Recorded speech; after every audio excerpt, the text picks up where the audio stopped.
So I proposed that question, what's the last thing you bought, to every class since this started a long time ago.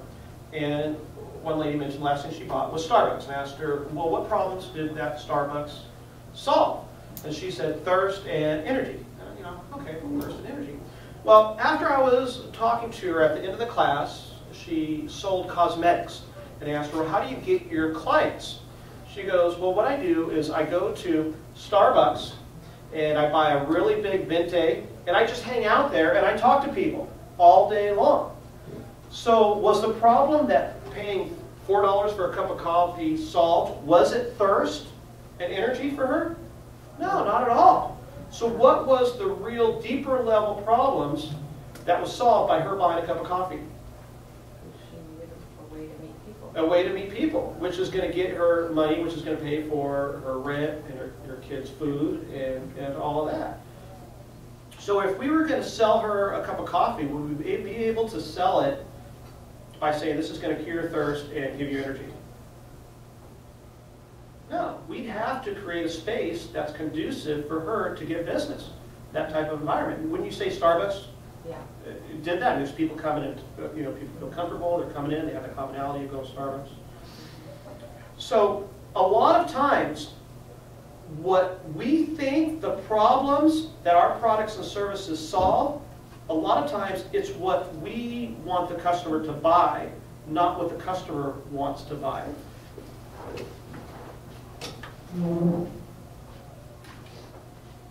There was somebody in financing, and he thought that the problem that is financing mortgages, real estate financing, he thought that the problem that he solved was helping first-time home buyers get into homes.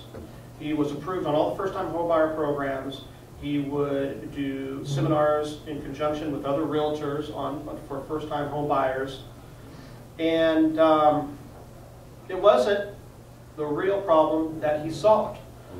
He realized that the real problem that he solved was bringing really the truth to people who were looking for the truth, that didn't feel like they were getting it from that industry.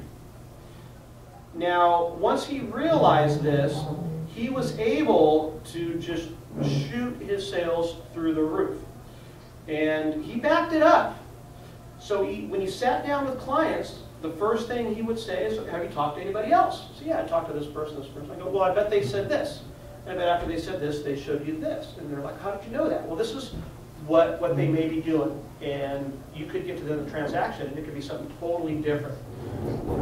He goes, I don't know if I have the lowest cost, the lowest rates, but I'll tell you, anything I tell you right up front is going to happen at the end, and I'll guarantee it 100%. Else I'll pay all your costs.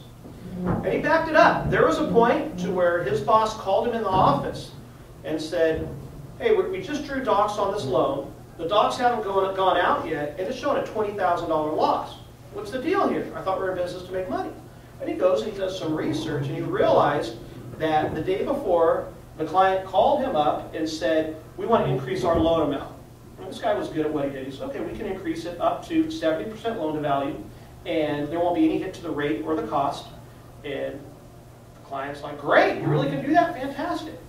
He knew the guidelines. Called the underwriter, told her to increase the loan amount. What he didn't realize is the value of the home was $1 million, and they were really initially just locked in about a $150,000 loan. So the moment they went up and tripled the size of the loan, they lost that lock and now it went to market rates. It would cost him $20,000. Went back into the office, found out what happened. It would cost him $20,000 to have that client sign the loan docs.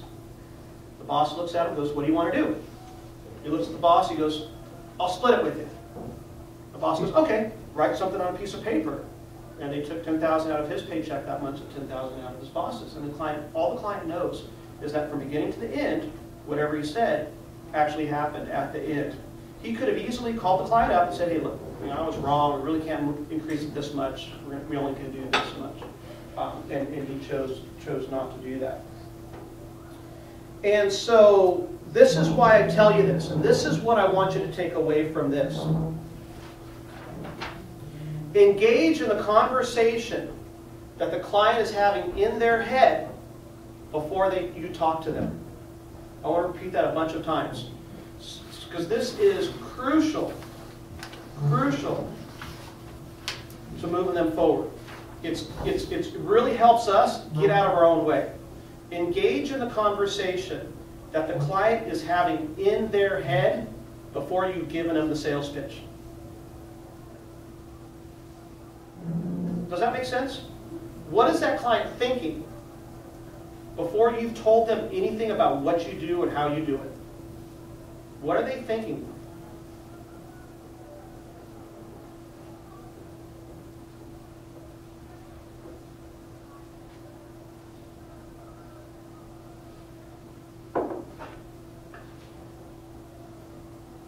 And that's exactly what this financial consultant did. As soon as the client sat down, he was talking about what they were thinking before they even mentioned anything about it. He was describing how clients just really want the truth. And he was describing how there's people in the industry that may not tell you the truth. And think about a client going from consultant to consultant, and it doesn't matter if it's financing, if it's other industries, if it's paint sales, whatever it is. All that client really wants is the truth. And the moment that this person tells that client, look, whatever I say is going to happen. If not, I'm paying your closing costs. If that client goes up to another person in that industry and asks them, hey, are you going to tell me the truth? Of course that person's going to say yes, right? But are they really believing him? No, because that person's just saying that to get the business. So the moment that we engage in the conversation that person's having in their head before we've given the sales pitch, we're the only ones that can provide that. So this is what we want to work on, is what are the deeper level problems that your products and services solve? Here's why. It's usually something that only you can solve and not somebody else in your industry. So what are the deeper level problems that your products and services solve?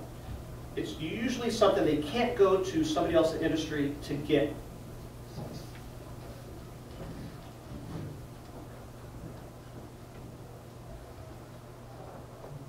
The surface level problems are usually what we want to sell them. The deeper level problems are what the prospects want to buy. If you can connect with what that buyer is really thinking, you're starting to really communicate. Engage in the conversation that that buyer is having in his or her head.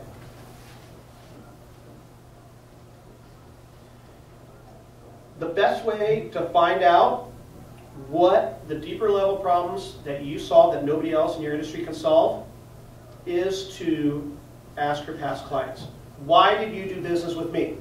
And they're might say something kind of surface level, and you're going to say, no, you could have gotten that anywhere. Why me? And they still might say something surface level. You're like, no, you could have got that anywhere. Why me? And then after a few times, you can peel it back and really get them to open up and say, this is really what did it. And you may have, and so go back to some of those past clients and don't assume. Don't assume you know why they did business with you.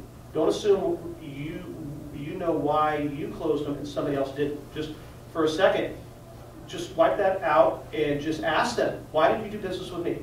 And then keep digging. Keep digging and keep digging. No, you could have got that somewhere else. Why me? And all of a sudden they're going to say something like, you know what, here's the truth. And that's what they were thinking before they talked to you. You connected with what they were thinking before they talked to you.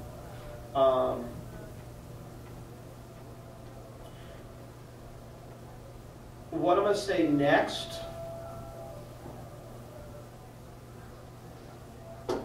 is, and I may have it a little bit later on here as well, but it's so important that I want to bring that out right now. And you're going to want to write this down at the bottom of this page.